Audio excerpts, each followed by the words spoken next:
The Titanic disaster greatly influenced the way people thought about the world. It was now a world without absolutes, without certainty. The unsinkable had been sunk. And while the Titanic tragedy was a major turning point in history, there were many other ship disasters that had a great impact on the world. The Lusitania, the great British Cunard liner, at the time was the biggest passenger ship in the world.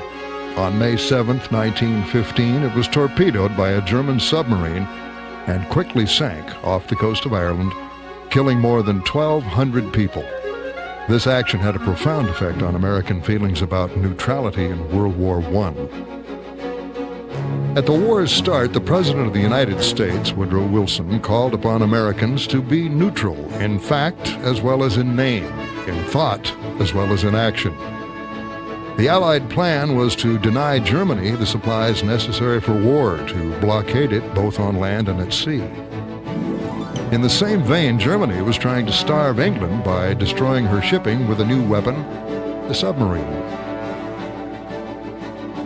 Early in the war, the British Navy was able to both cut off Germany from her colonies and sweep German ships off the oceans. Britain also felt it was necessary in this time of war to impound the cargoes of neutral ships, including those of the United States, if they were bound for German ports.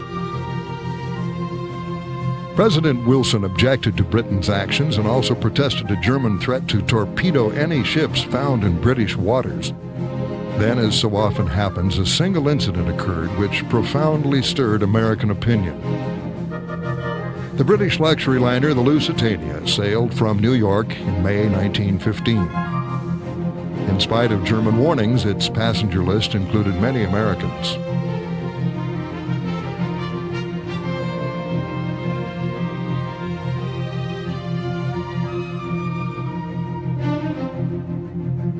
A German submarine sighted the Lusitania off the coast of Ireland and fired. The Lusitania, hit without warning, exploded and sank so fast that the loss of life was appalling. More than 1,200 dead, 128 of them Americans.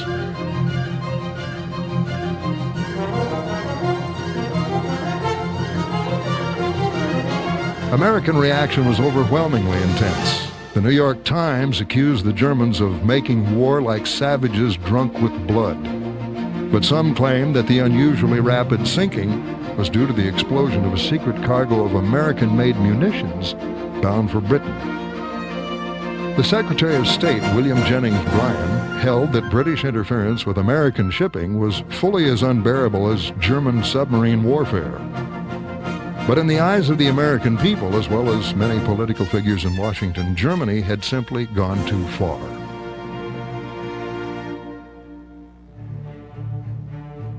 In a move that further antagonized the American people, Germany decided to risk a renewal of unrestricted submarine warfare.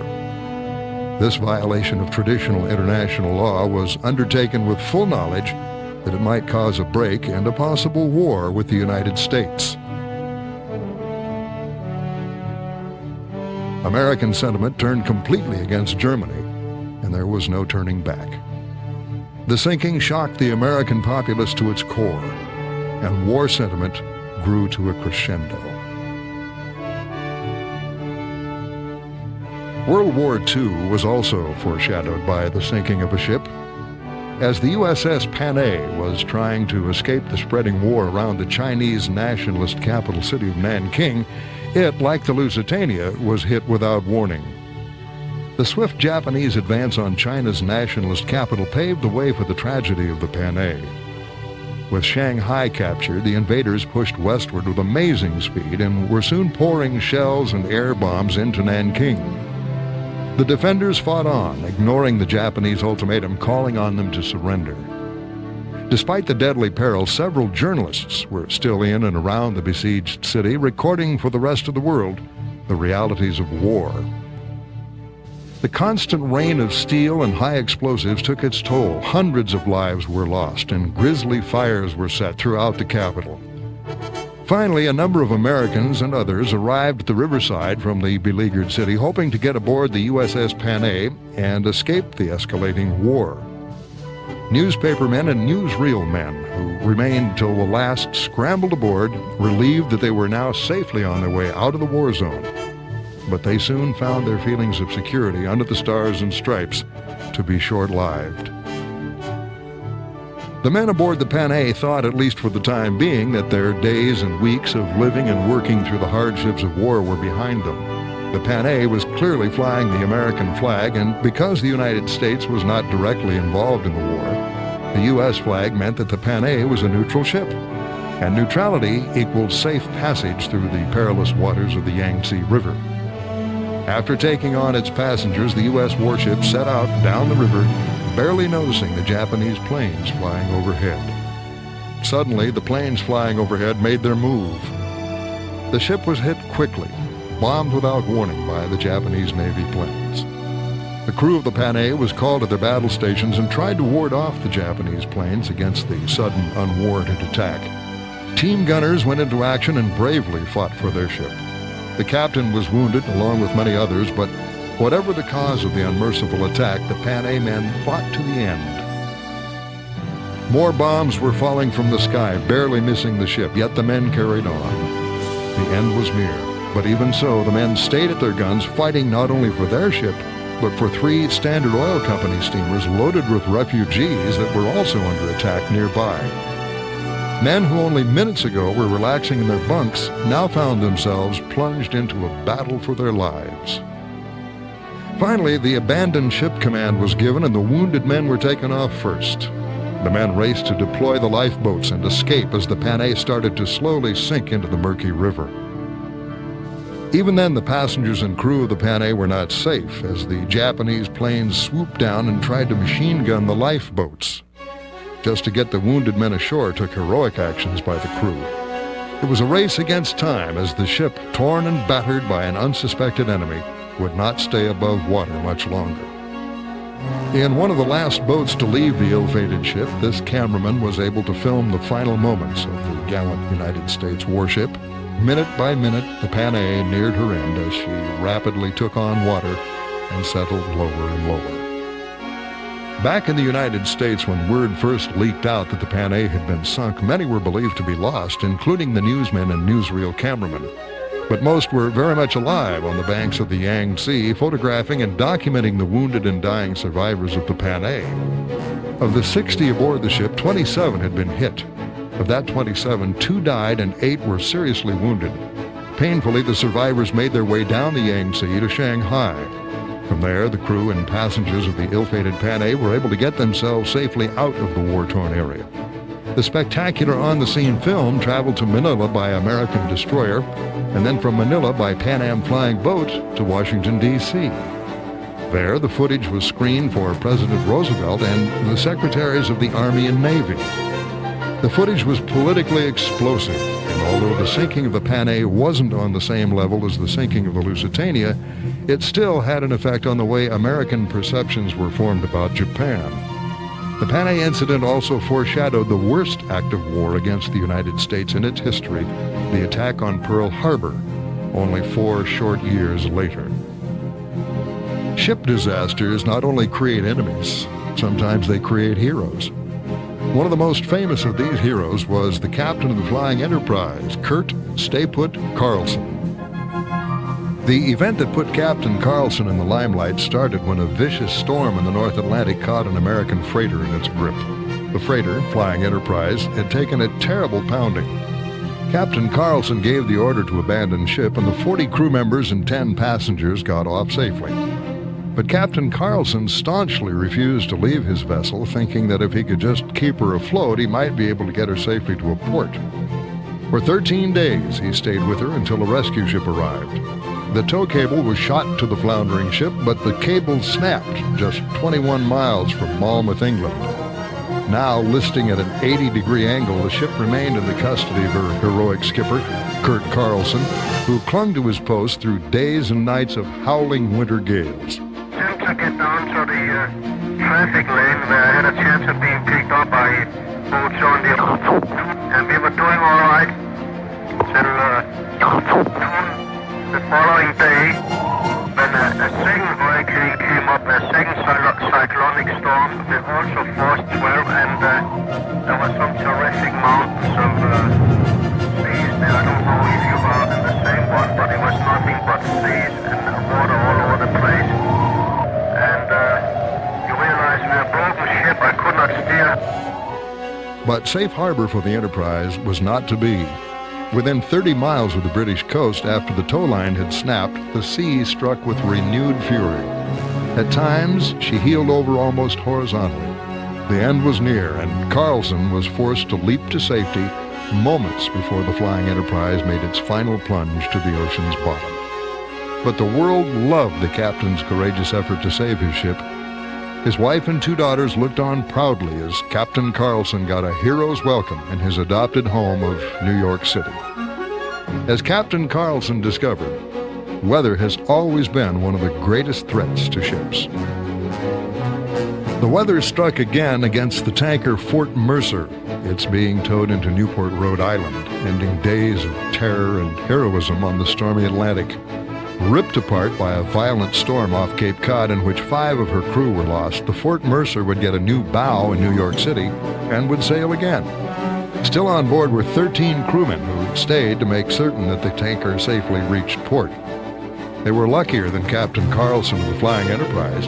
In the same storm, another tanker was split in 2 and both halves sank. But the Fort Mercer made it safely home, stern first, which proved that half a ship was better than nothing. The courage of men against the sea was again put to the test as the Liberian steamer Greenville floundered in the grasp of a mid-Atlantic gale.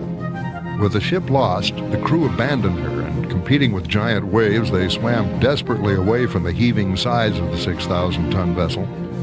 But the liner Eau-de-France came racing to the scene and launched 2 lifeboats into the boiling sea. 4 trips were made to the stricken vessel, and 24 of the 26 crew members were rescued. The other 2 crewmen were unable to save themselves as 35-foot waves crashed into the helpless ship.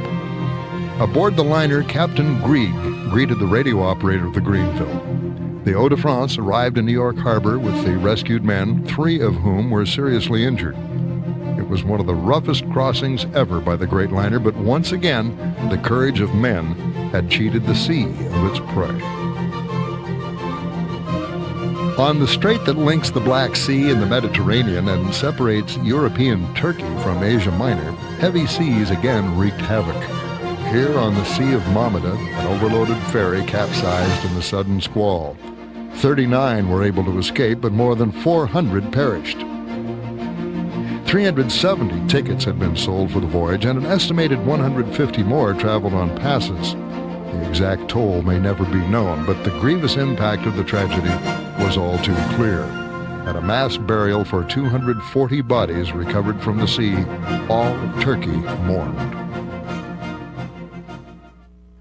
In one of the worst disasters in Great Lakes history, the freighter Carl D. Bradley was lost.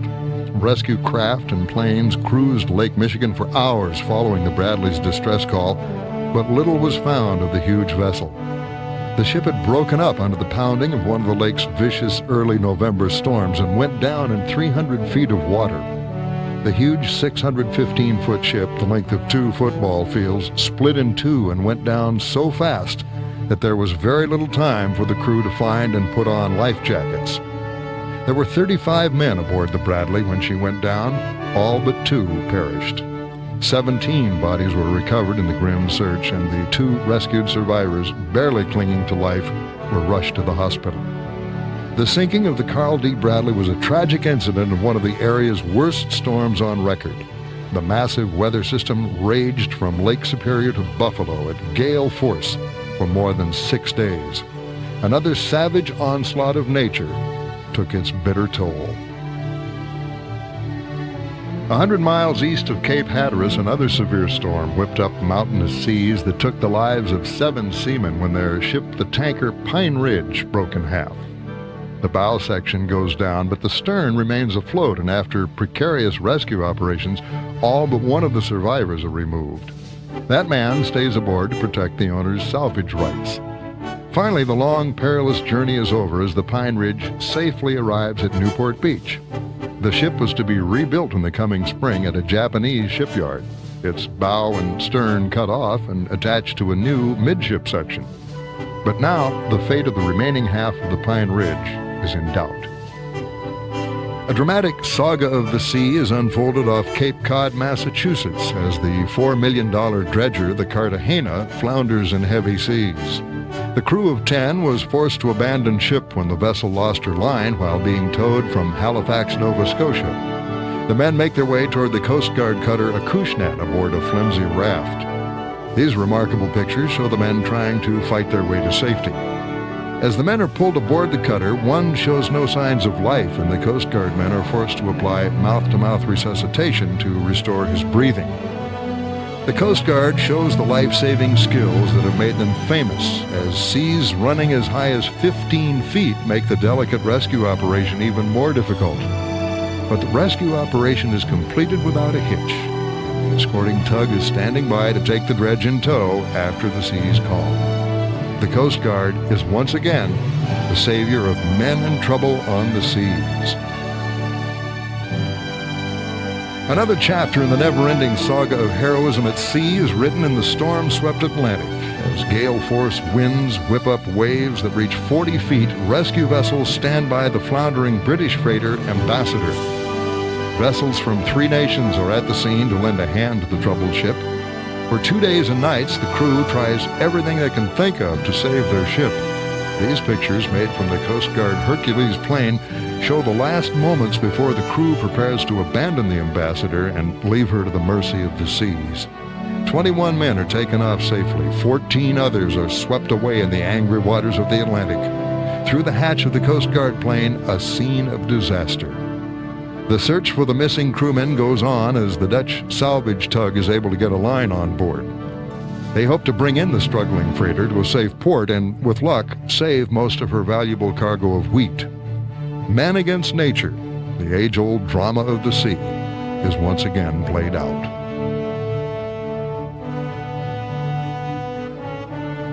And the drama unfolds once again as the worst autumn storms of the century take a heavy toll on both property damage and lives, but shipping has been especially hard hit.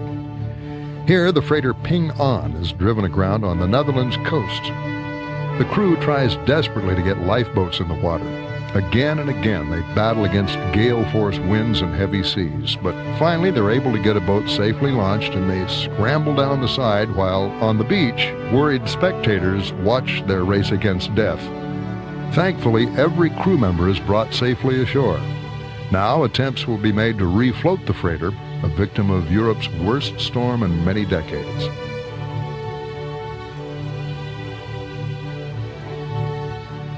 This is the battered and bruised hulk of the superliner Michelangelo, finally safe in a New York harbor. It's yet another victim of the stormy Atlantic. As she was trying to flee a raging storm, a killer wave caught up to her and crashed into her side, inflicting major damage. 3 persons were killed and 12 injured. Crowds attracted to the dock are amazed at the heavy steel plating torn like paper and a huge section of the side caved in. Lifeboats were ripped apart by the great wave, and a gap in the ship under the bridge allowed seawater to pour down the companionways. It was in this demolished stateroom that 2 persons lost their lives when the great wave struck. Emotional relatives and friends are on hand as passengers debark. Kisses and hugs for the survivors, thankful that their ordeal is over. Although the weather takes a huge toll on many ships that get caught in her grasp, there are even more that go down as a result of human error. One of these disasters, revealed through a murky dawn, could have easily been the greatest tragedy in sea annals. In dense fog 45 miles off Nantucket Island, the luxury liner Andrea Doria lies wounded on her side after a major collision with the Swedish liner Stockholm. The Andrea Doria had a 45-foot gash ripped in her side as the Stockholm's icebreaker bow knifed into her. The bow of the Stockholm is completely smashed as she limps back into New York, but she's still under her own steam and carrying 500 of the Andrea Doria's survivors, in addition to her own 550 passengers and 500 crew. Rescue vessels in one of the busiest transatlantic shipping lanes were quickly on the scene, preventing an appalling loss of life. 4 are known to have been killed outright in the disaster. The seriously injured are flown by helicopter to Nantucket, among them an 8-year-old girl. The end is near for the 29,000-ton vessel, which cost $29 million to build, as the belongings of her 1,134 passengers are strewn across the sea. As a Coast Guard cutter stands helplessly by, the proud liner is nearing her final moments a full 11 hours after the tragedy. $1 million worth of modern Italian art is among the casualties going down with the Andrea Doria. As though reluctant to die, she lies awash for minutes before the death blow is dealt. Meanwhile, into New York Harbor steams the Eau de France with 758 survivors. During the massive and heroic night rescue, many of the victims were separated from their families while being rescued by one of the 5 ships.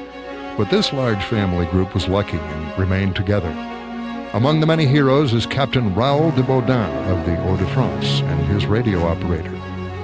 The less seriously injured are rushed to New York hospitals, while the bewildered and stunned but thankful survivors stream down the gangplank after a night of horror. Anxious relatives and friends, filled with dread, crowd the dock and wait for their loved ones. A disaster aid station has been set up. Mother and child happy once again to be on dry land, but many of the survivors are still in a state of shock after the frightening, grinding impact of 48,000 tons of steel colliding. On the pier, relatives of the 1,600 passengers seek their loved ones, not knowing on which rescue ship they are arriving. In the end, it seems like a miracle that 2,500 persons were able to cheat the sea of its prey. Unfortunately, there were no miracles to be found aboard the aircraft carrier Wasp as she limps back to American shores after the worst peacetime disaster in modern naval history. While on maneuvers in the mid-Atlantic, the 32,000-ton flat top plowed into the escorting destroyer Hobson, which sank in 4 minutes. Of the 236 crew members on board, only 61 were able to be rescued. The Hobson's commander, along with 135 of his crew, perished. Injured men were transferred from the destroyer Rodman to the Wasp. The incident took place while night maneuvers were being conducted, and as the Wasp turned into the wind to take aboard her planes, she sliced through the 1,600-ton destroyer, breaking her in 2 and sending her quickly to the bottom. The collision also ripped a 75-foot hole in the bow of the Wasp, and under reduced speed, she proceeds to port, her gaping bow mute testimony to the force with which the Hobson was sent to her doom. Aboard are 61 survivors of the crash that cost the lives of 176 men, the result of our worst peacetime naval disaster in history. The injured among them are taken off first and rushed to waiting hospitals. For the others come reunions with family and friends who lived through the trial and tribulation of waiting for word that their loved ones were among those rescued. In the misty early morning hours, one of the most dramatic sea collisions in history occurs. The North Sea ferry Duke of York is cut cleanly in half after being struck by an American oil tanker. The Duke of York's captain and crew, with help from the crew of the Haiti Victory, performed heroically in taking 500 passengers and crew members aboard the crippled tanker, whose bow was badly damaged by the impact. The Haiti Victory was bound for Brabant. The rescued were brought ashore in Harwich, and most of them, miraculously, none the worse for their nightmarish ordeal. The seriously injured are brought in on stretchers to be taken to waiting ambulances. Some survivors took to the lifeboats later to be picked up by rescue ships. But even with the grim nature of the horrific collision, the final death toll was held mercifully to only 5. In the Delaware River, just 400 yards off the New Jersey coast, another collision, this time involving 2 giant oil tankers which burst into flame after the impact. In order to escape the flames, 82 crewmen from the Phoenix and the Pan, Massachusetts leapt into the oil-slicked waters.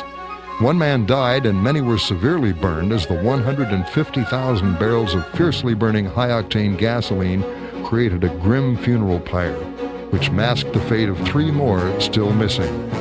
One of America's largest seagoing carriers, the Phoenix, was split in 2 by the impact. a $12 million disaster.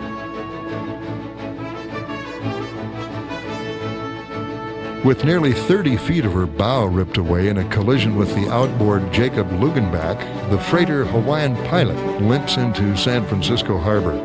The other ship, heavily damaged, sank, but rescue work by the injured Hawaiian Pilot saved all 49 lives aboard to mitigate disaster.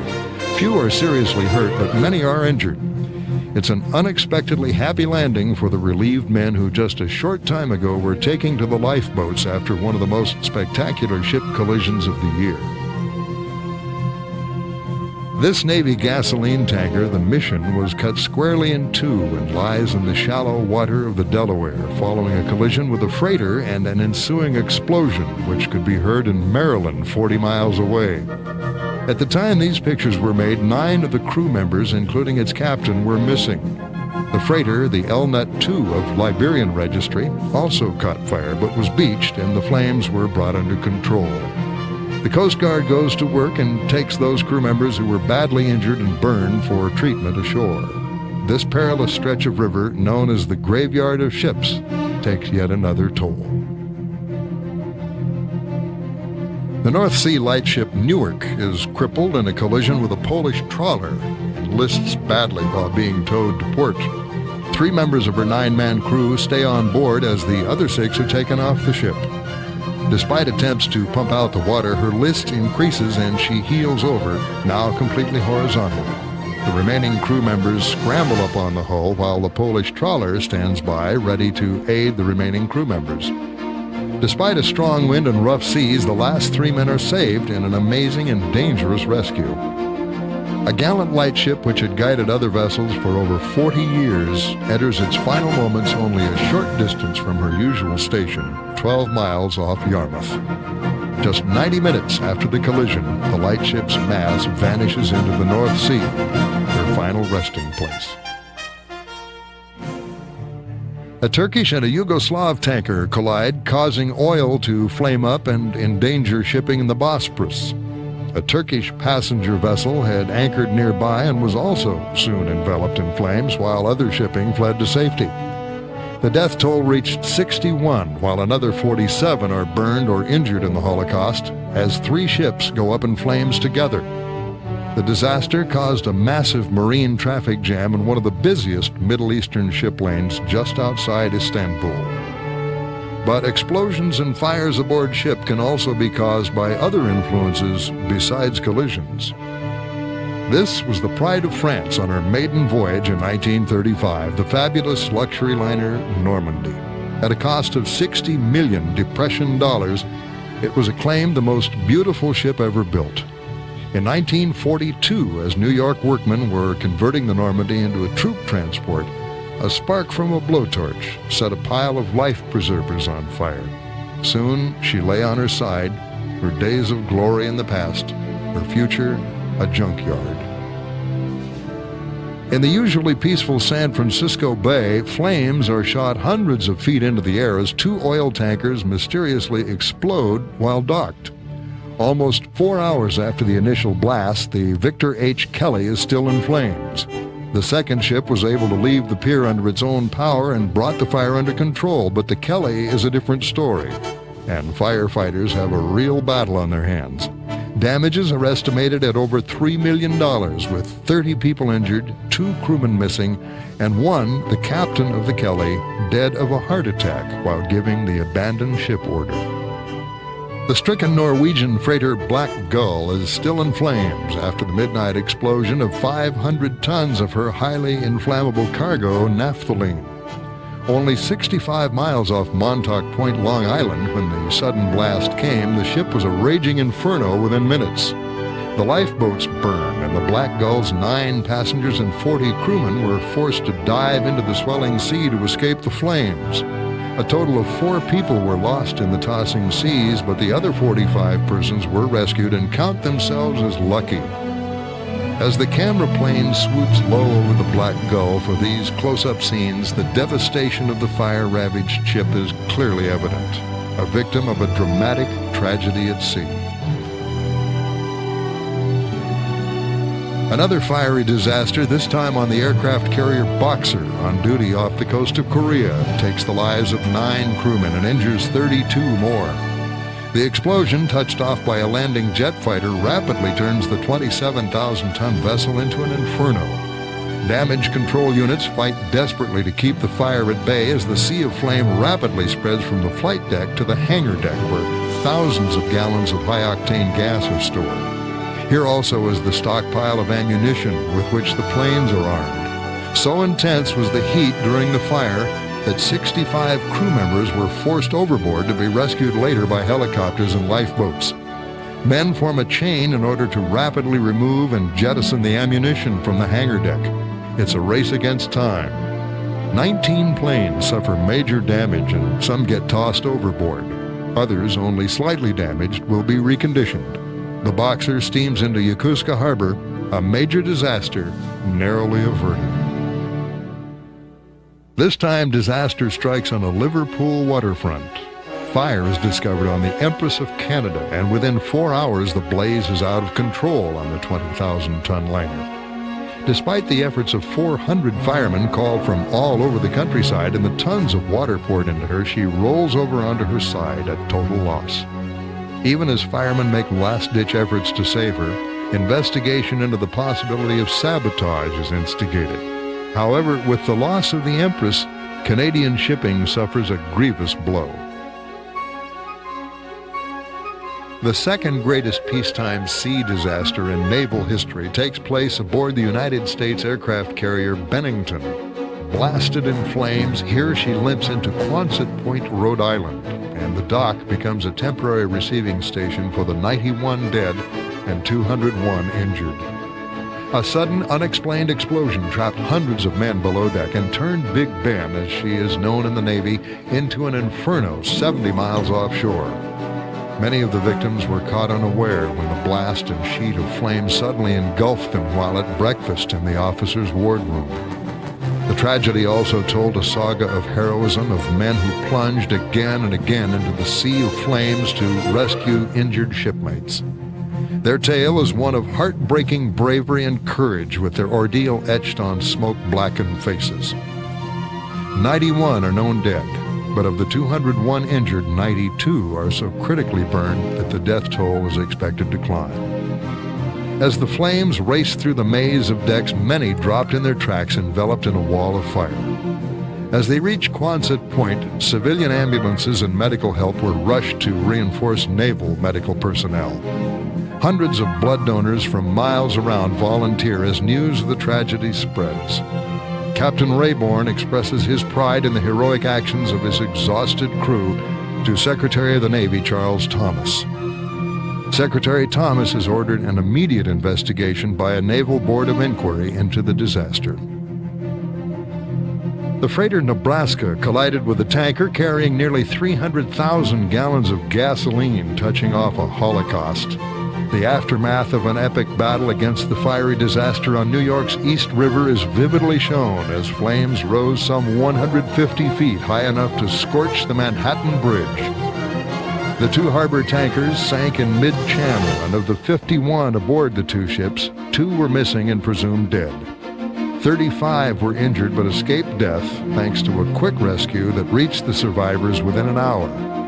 One fireboat bravely pushed alongside the Nebraska to take 2 men off despite the heat of the fire, the intensity of which is clearly marked on the freighter's hull. New York has a hard time comprehending the shock when the world's newest, largest aircraft carrier, the Constellation, is swept by flames while nearing completion at the Brooklyn Navy Yard. Of the 4,200 aboard, mostly civilian workers, thousands were evacuated in a hasty rescue operation as the inferno raged out of control for hours. But unknown numbers were trapped below the decks of the giant carrier, a quarter mile in length. Below the red-hot deck plates and at the mercy of suffocating fumes and superheated air, at least 50 are believed to have lost their lives. It's thought that the calamitous fire began when a container of highly volatile fuel was accidentally ruptured and ignited when it hit hot metal. Within minutes, the giant ship was ablaze. Built to be unsinkable once completed, its defenses against fire were not yet installed. The dense smoke and heavy snowfall hampered the largest force of firemen and workers ever assembled by the city.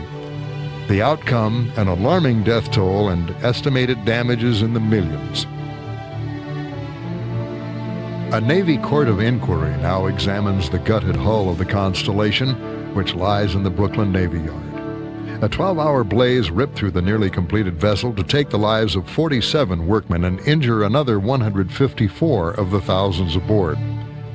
It is now believed that a forklift accidentally burst open a fuel tank, setting off a chain of events. Fuel ran down between decks, hit hot metal, and ignited.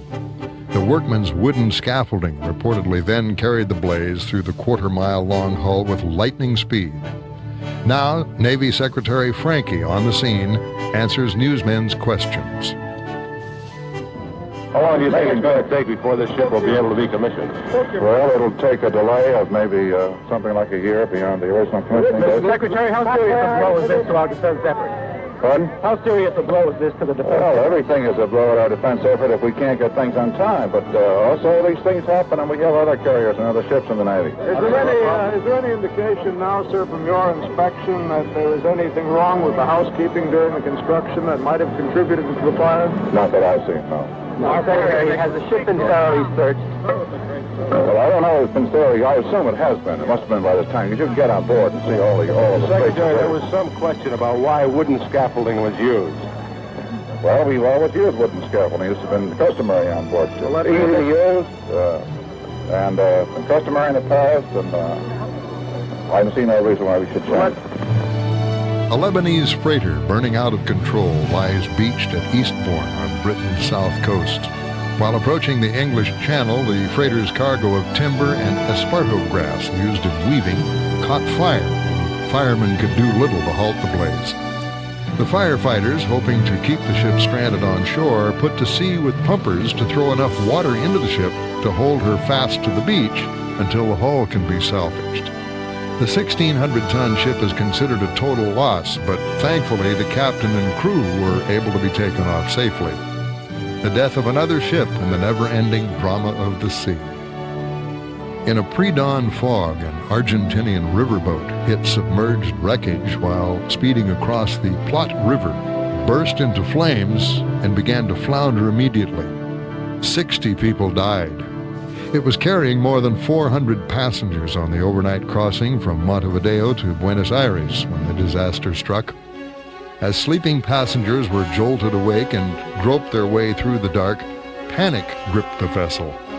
The electrical system went out, and there were lifeboats for only a fourth of the passengers, so until a Navy picket boat arrived, there was no organized rescue effort. Many were forced to jump into the icy waters, some to drown, others to be rescued by emergency craft. The survivors had nothing but harsh words for safety procedures aboard the 34-year-old vessel. They said there were rotten life preservers and broken oars in the lifeboats.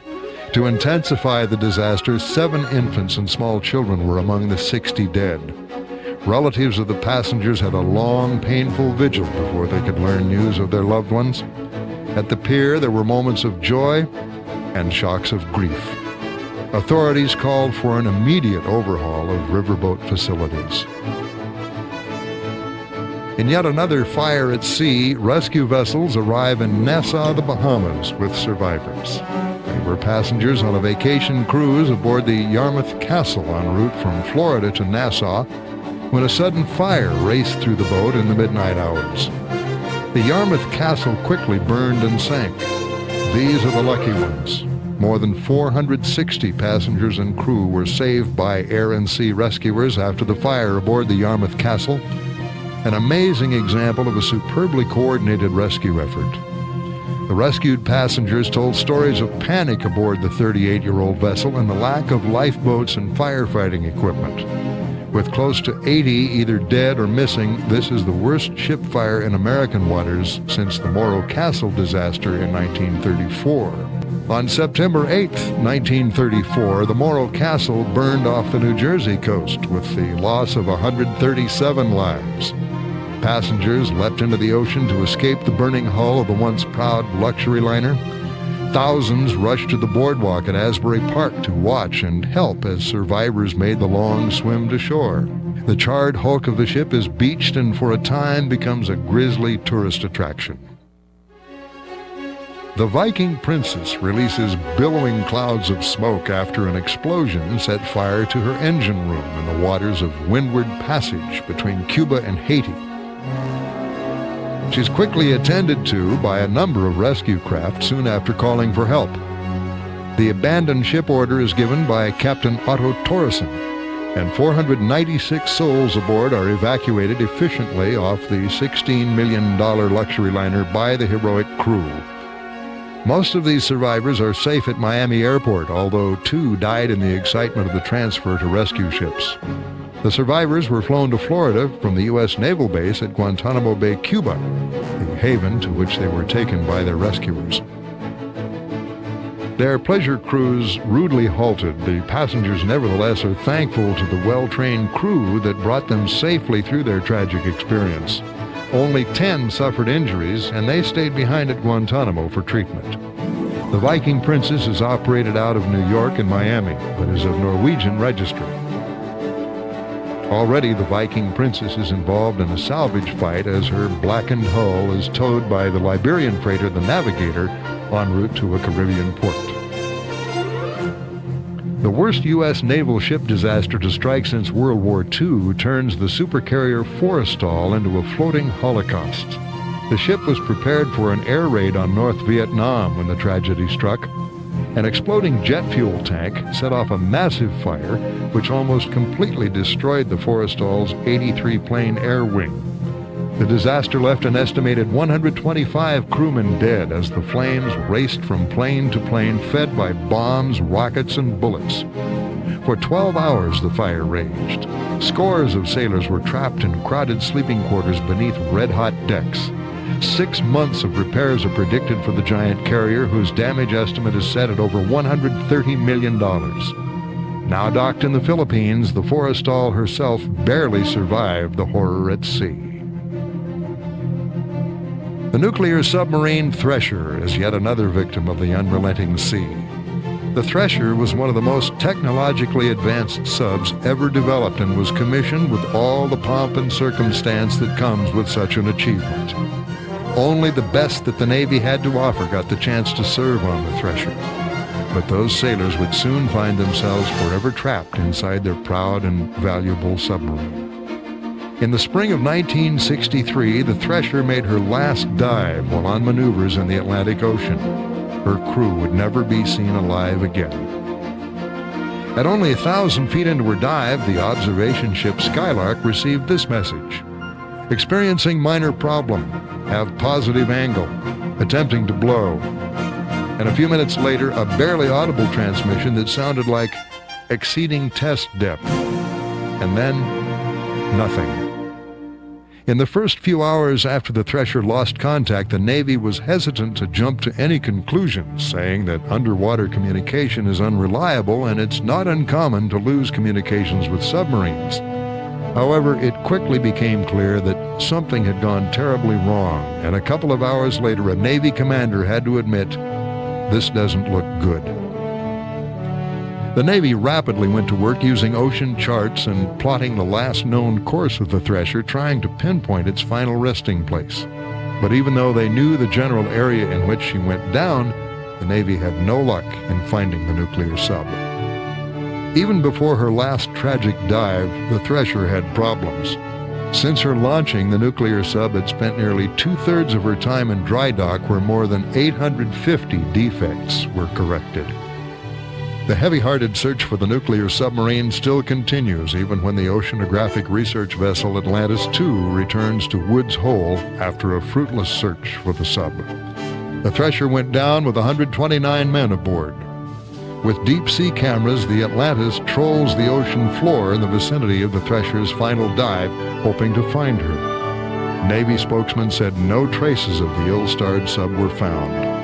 Meanwhile, the Point Defiance has arrived from the Pacific coast with another search craft aboard. Its precious cargo is the Navy's deep-diving bathyscaphe, the Trieste, affectionately known as the Ugly Duckling of the fleet. Once the sub is located, the Trieste will be able to dive nearly 7 miles down and photograph and examine the Thresher, which is lying dead in almost 8,000 feet of cold Atlantic waters. The Trieste carries a 2-man crew and has a cruising range of 1 square mile while below the surface.